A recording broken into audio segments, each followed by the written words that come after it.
que es un enorme privilegio compartir la palabra, pero cada vez que tenemos que ministrar es una enorme responsabilidad.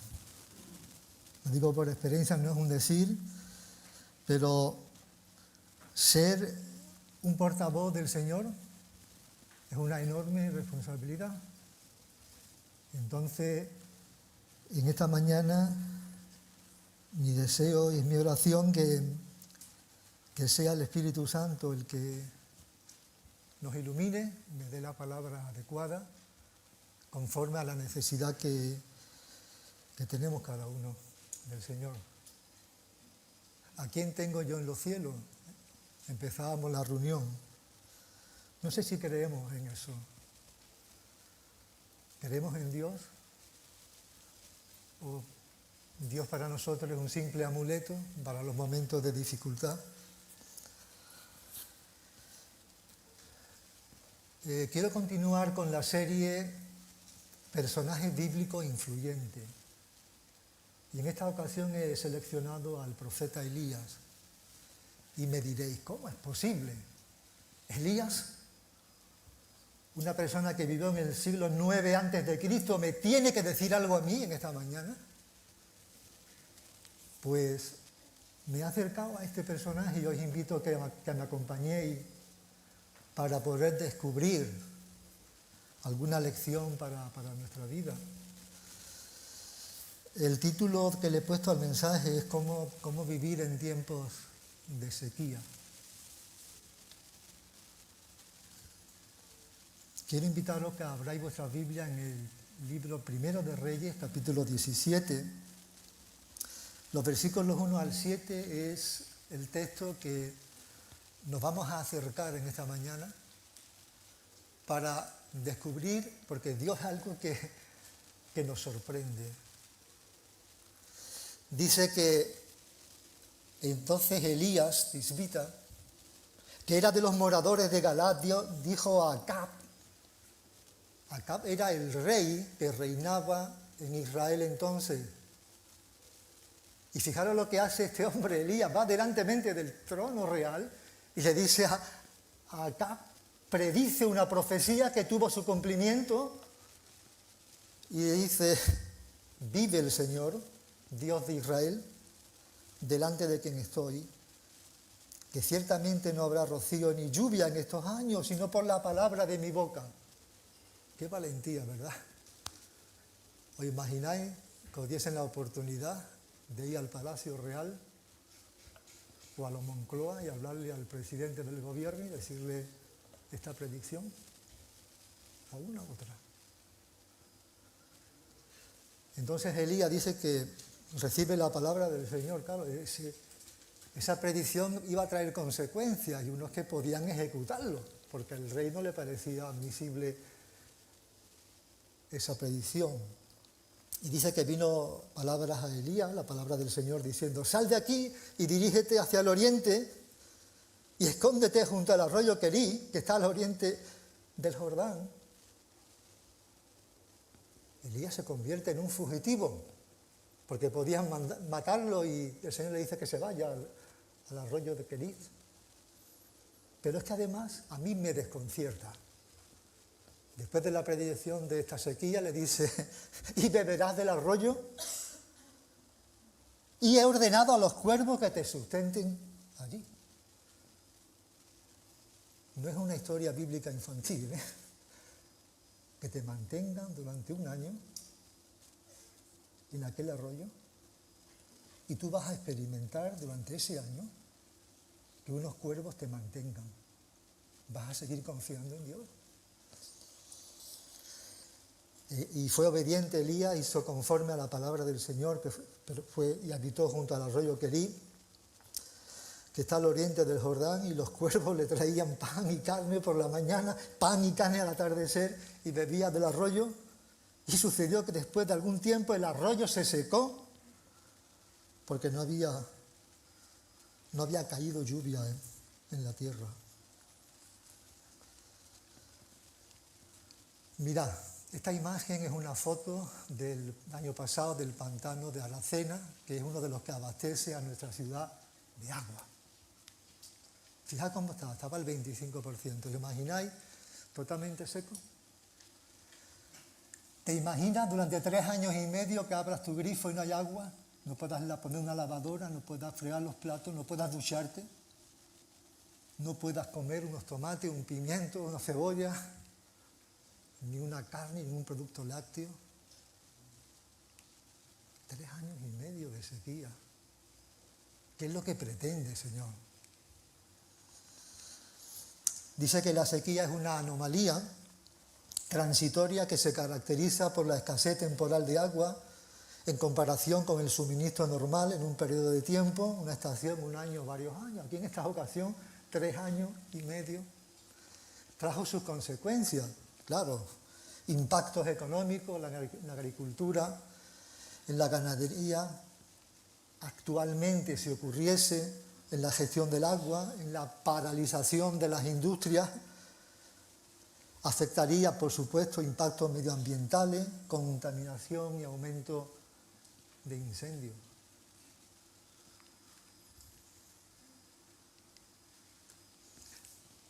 Santiago. Este versículo que lo leía en estos días, volvía a él. Elías era tan humano como cualquiera de nosotros, con mis defectos, que son muchos, mis cambios emocionales. Sin embargo, ¿qué ocurre? Cuando oró con fervor que no cayera lluvia, no llovió durante 3 años y medio. Más tarde, cuando volvió a orar, el cielo envió lluvia y la tierra comenzó a dar cosecha. Qué impresionante, ¿no? Oró fervientemente. A mí me encantaría ver que el Dios de Elías sigue siendo el Dios nuestro, porque Dios es el mismo ayer, hoy, siempre. A mí me encantaría verme como Juan y Pedro, que salían en cierta ocasión de aquel templo de Jerusalén, cuando un paralítico de nacimiento le ponían todos los días para pedir limosna y le dice Pedro, míralo, esperando recibir algún dinero. ¿Qué dice Pedro y Juan? No tengo ni oro ni plata, pero lo que tengo te doy. En el nombre de Jesús de Nazaret, levántate y anda. Me encantaría tener esa fe. Elías era como nosotros, pero era un hombre de fe, un hombre de oración, un hombre que confiaba en su Dios. Era un hombre común, pero su relación con el Señor le permitieron hacer cosas extraordinarias. El Dios de Elías, decía alguien, confiar en Dios, porque Elías confiaba en Dios. No significa que todo saldrá como tú quieres. Que muchas veces confiamos de esta manera, conforme a mis deseos. No, pero sí como Él sabe es lo mejor para ti. Cuando te sientas desconcertado, con pruebas, con dificultades, Dios quiere lo mejor para ti y para cada uno de nosotros. La fe no significa que Dios va a cambiar nuestra situación. A veces lo que significa es que será ella la que nos cambiará nuestra actitud.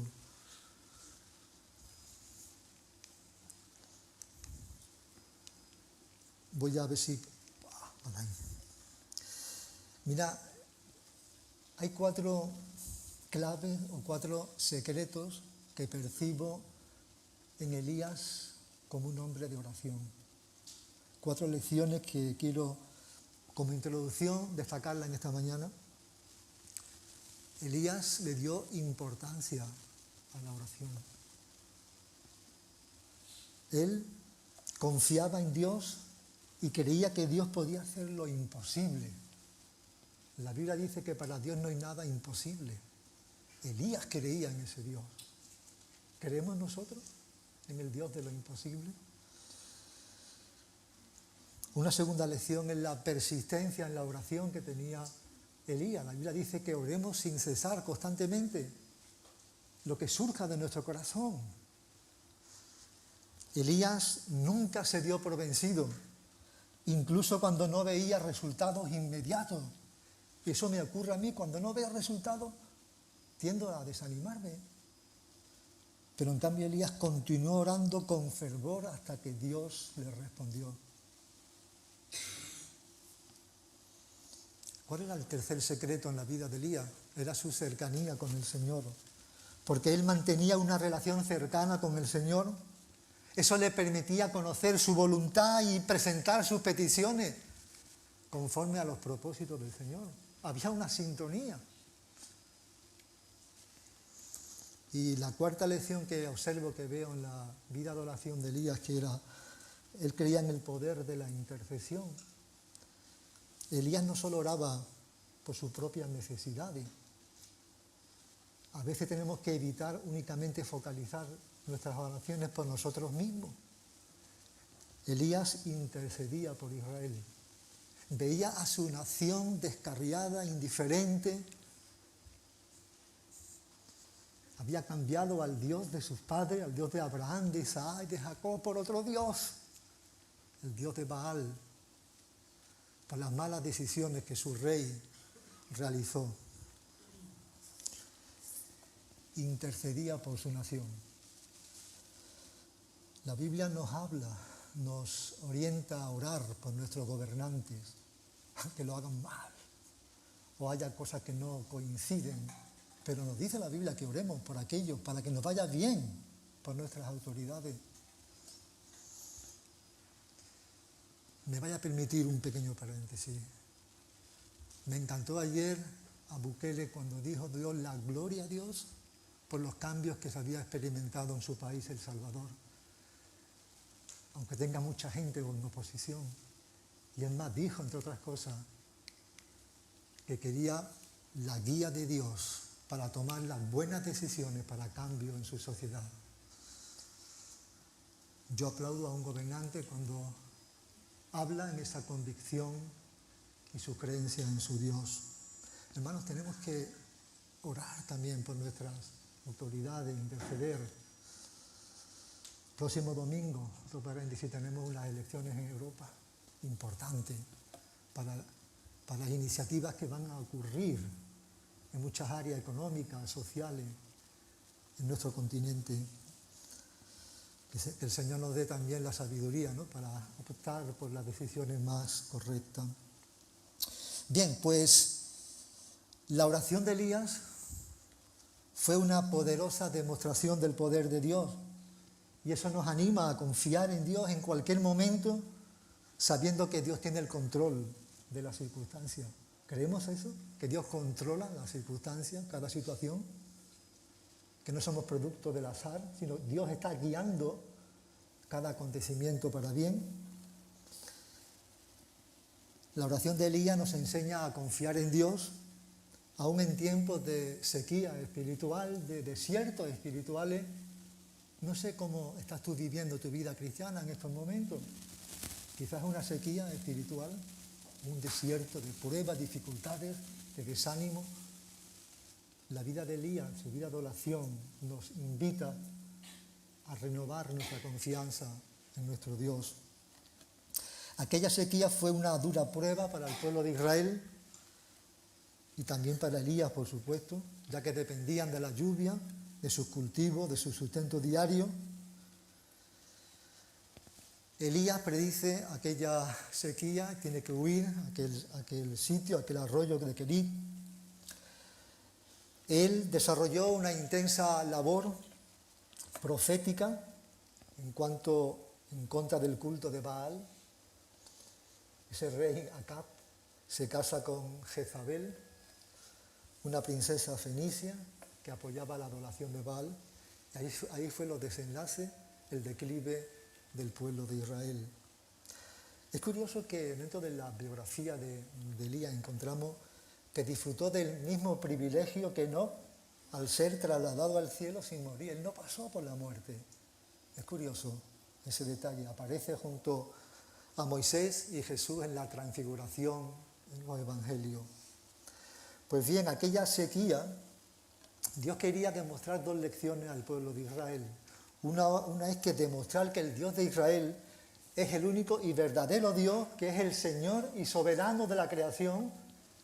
Y la segunda lección que quería hacerles ver a Israel era castigarlo por su idolatría. Habían dado la espalda a su Dios. Bien, ¿cuáles eran los momentos, los tiempos de Elías? Unos tiempos de decadencia espiritual. El pueblo de Israel había abandonado a Dios, se había contagiado de los reyes, de la idolatría, de los países limítrofes. El rey Acab fue uno de los peores reyes en cuanto a fidelidad de Dios, un rey impío, tuvo un comienzo pecaminoso. Fijaros cómo describe la Biblia el reinado de este hombre, de Acab.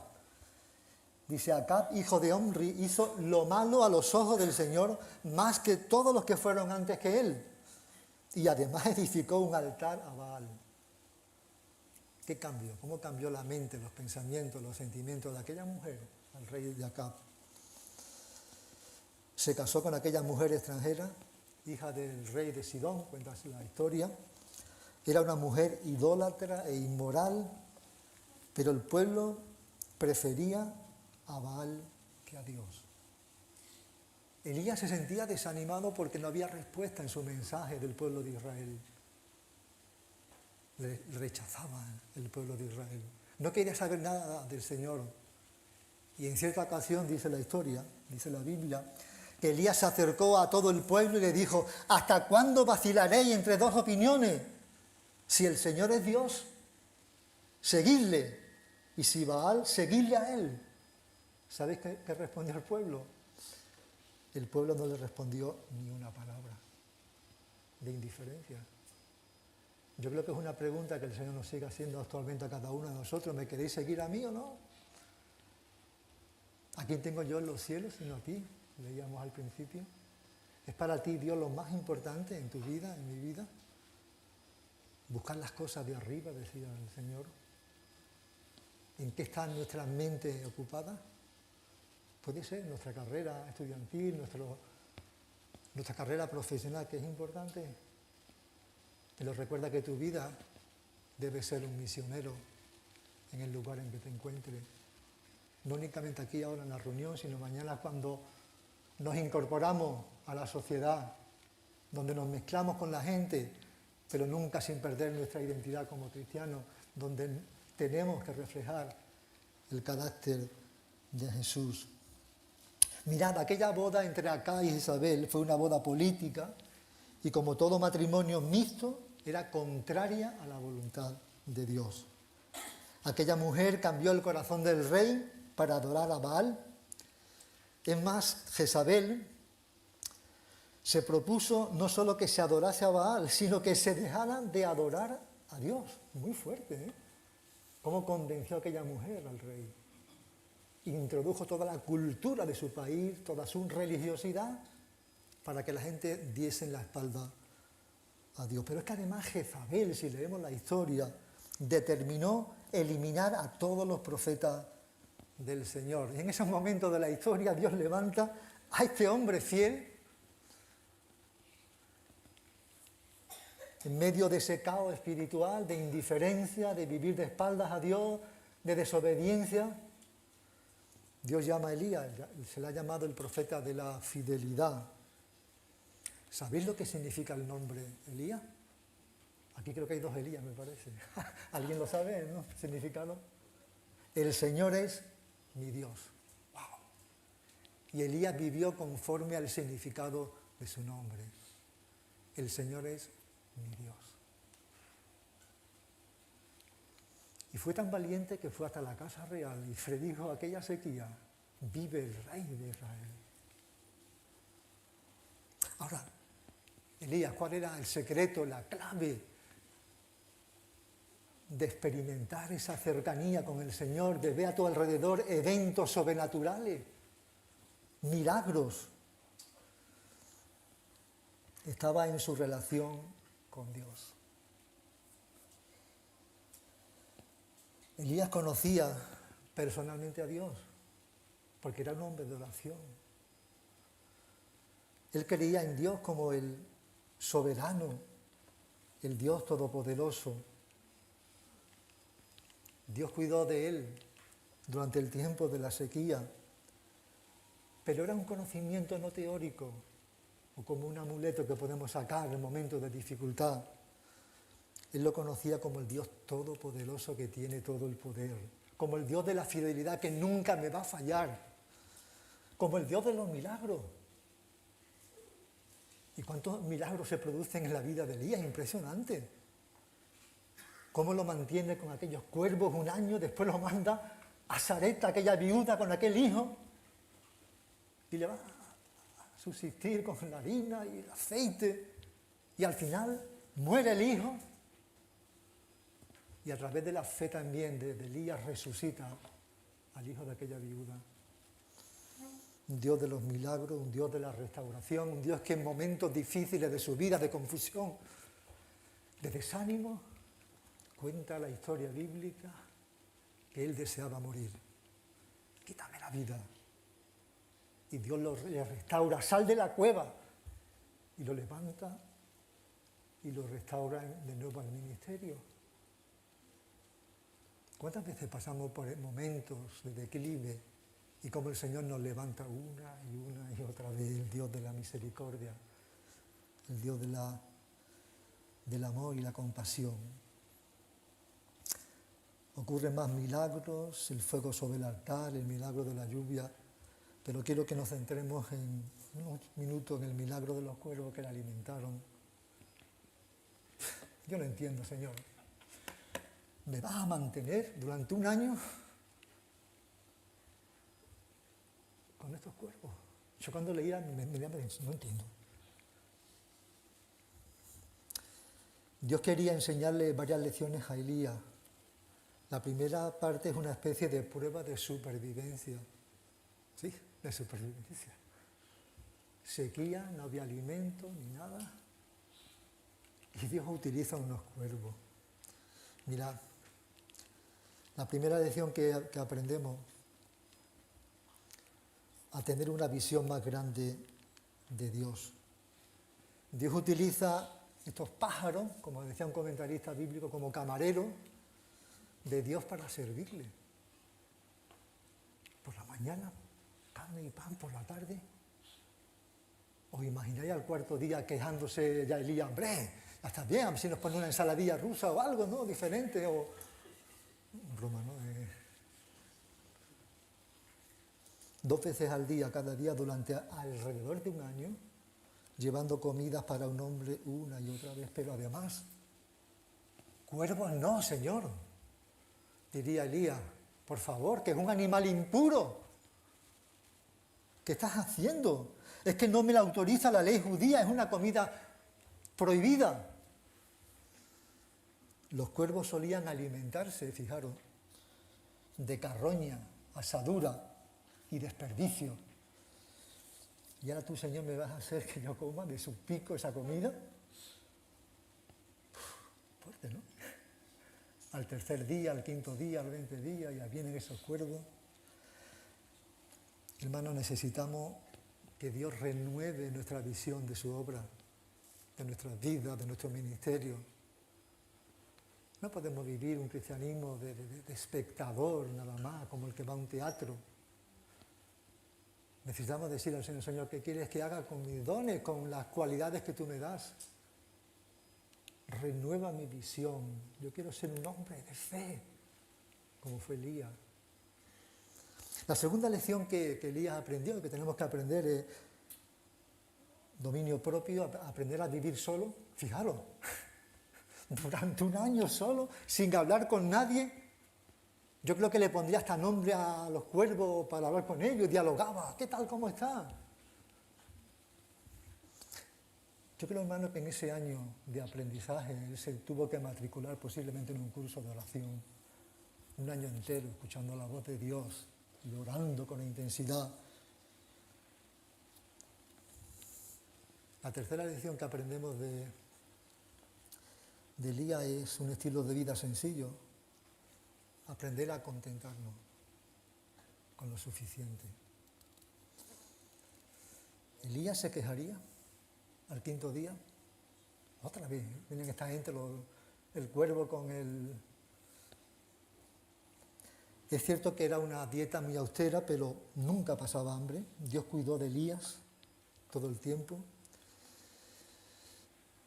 La cuarta lección, una vida de fe, aprender a confiar en Dios para todo, en todo momento, a confiar en Dios. Y un día, y otro día, y otro día, Dios fue fiel. Alguien dijo, Dios suple lo suficiente para hoy sin que sobre, para que siga habiendo necesidad de confiar mañana. Dios nos llama a todos los cristianos a vivir por fe, dice la Biblia en 2 Corintios, porque por fe andamos, no por vista. Por tanto, aprender a confiar en que Dios proveerá, y Elías conocía a Dios como el Dios de la fidelidad. Déjame comentarte algunos matices de otro gran influyente, pero del Nuevo Testamento, del apóstol Pablo. Él sí que aprendió a contentarse. Escribía una carta a Filipos, estando en la cárcel en Roma. Una carta donde no aparece ningún motivo de queja. Yo diría, oye, que estamos aquí sin calefacción, aquí, sin comida. Nada, al contrario, él hablaba regocijado en el Señor siempre, otra vez os digo, regocijado. Y él dice, no es que hable porque tenga escasez, he aprendido a contentarme cualquiera que sea mi situación. He aprendido a contentarme, cualquiera que sea mi situación. Te dejo esa frase para que vayas meditando durante la semana, he aprendido. Pablo comenta su experiencia personal, encarcelado, sin recursos suficientes, aparentemente abandonado por todos, salvo que dice en una de las cartas, solo Demas está conmigo. En los momentos críticos que él necesitaba la compañía, la amistad, solo Demas. Los demás me han abandonado. Pero aquella paz que él vivía, aquel gozo, porque Dios lo había entrenado para ser capaz de aceptar cualquiera que fueran las circunstancias que atravesara. La situación en la que estaba no le quitaba el contentamiento. Cosa más curiosa, nada le quitaba el contentamiento. A veces el diablo se mete para oscurecernos y malos pensamientos y tal. No. Olvidando, decía Pablo, lo que queda atrás y extendiéndome a lo que está delante.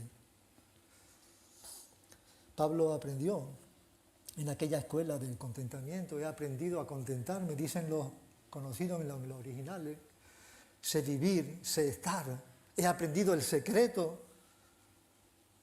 Mirad, Pablo sabía lo que era pasar hambre, sed, frío, sufrimiento, persecución. A veces leemos este texto de 2 Corintios corriendo. Dice Pablo, y mucha perseverancia. Yo veía a Pablo y digo, bueno, si tú estás haciendo esta reflexión, ¿de qué te sirve ser cristiano? ¿Merece la pena tanta inversión de tiempo para verte así? Si estabas tú mucho mejor estudiando con Gamaliel y tu vida mucho mejor. En aflicciones, en privaciones, en angustia, en azotes, en humillación, en cárceles, en tumultos, en trabajo, en desvelo, en ayuno.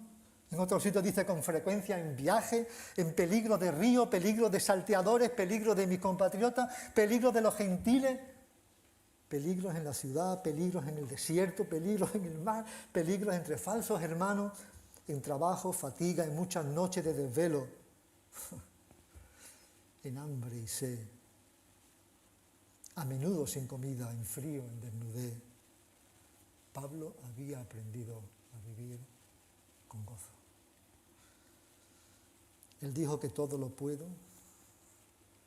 Siempre que leo este versículo de Filipenses 4:13, me acuerdo de este hermano Francisco La Cueva, que había la Biblia, lo leía en griego, para todo tengo fuerza, decía, en aquel que me da el poder. Wow. Cuando soy débil, entonces soy fuerte en el Señor. Porque del Señor proceden todos los recursos de poder para nuestras vidas. Porque sabéis una cosa, separado del Señor, nada podemos hacer. Dice Jesús, yo soy la vid, vosotros los sarmientos, el que permanece en mí y yo en él, este lleva mucho fruto, porque separado de mí nada podéis hacer. Os dejo como reflexión la vida de Elías, una vida de confianza, una vida de oración, que el Señor renueve una visión de Él, aprender a vivir solo, aléjate del estrés de la sociedad, párate un poco, lee tu Biblia, escucha la voz del Señor, momentos de soledad, momentos en la presencia del Señor, aprender a contentarnos y aprender a confiar en Dios para todo, porque Él nunca nos abandona y nunca nos deja, porque Él sigue siendo nuestro pastor, nos sigue llevando a lugares delicados, nos apacienta. Decía alguien, la fe en el Señor nos hace creer lo increíble, ver lo invisible y realizar lo imposible. John Piper decía una de sus frases, si te despiertas sintiéndote frágil, ¿quién no se siente una mañana que está debilitado, desanimado? Yo sí, yo me levanto algunas veces así. Dicen, recuerda que Dios no lo es. Y luego sigue confiando en que Él será todo lo que necesita. Que el Señor nos ayude, y quiero acabar con un versículo que también leía, se leyó el domingo pasado, me voy a permitir que dé una pincelada. El autor de Hebreo decía, puesto los ojos en Jesús, el autor y consumador de nuestra fe, por el gozo puesto delante de Él sufrió. El gozo. La vida de fe es una carrera, y aquí hay algunos deportistas, está ahí Paco y quizá una carrera. Y quien corre en ella no tiene tiempo para distraerse de otras cosas, va hacia la meta. Hermano, estamos corriendo en una carrera espiritual. Y leía una frase que me impactó. Decía, según como corramos, se determina el premio o la descalificación que vamos a llevar para la eternidad. Uf, fuerte. El premio o la descalificación. Mientras corremos la carrera de la vida de la fe, tenemos que mantener siempre la mirada puesta en Jesús, el autor de nuestra salvación. De Él proviene el poder para perseverar en la carrera. ¿Cierto o no, Paco? Cuando vamos corriendo, llevamos el kilómetro 5 o el 6, ya no podemos más. Y yo digo, yo no voy a volver a correr más. Un desgaste físico, pero una fuerza que llegas a la meta. A veces nos ocurre en la vida espiritual y te desanima. Pero qué bueno que el poder de Dios nos levanta, nos dirige para saber por dónde ir. Porque en todo dependemos de Él. Por tanto, nunca desvíe la mirada del Señor. Termino con 2 versículos antes de comer la paella. ¿Parece bien? Estamos ya con hambre. 2 versículos de Pablo. Uno en Hechos, otro en 2 Timoteo. Fíjate lo que dice este hombre. Qué gran influencia, ¿verdad? Que hubiésemos esta influencia ahora en YouTube y en otros canales.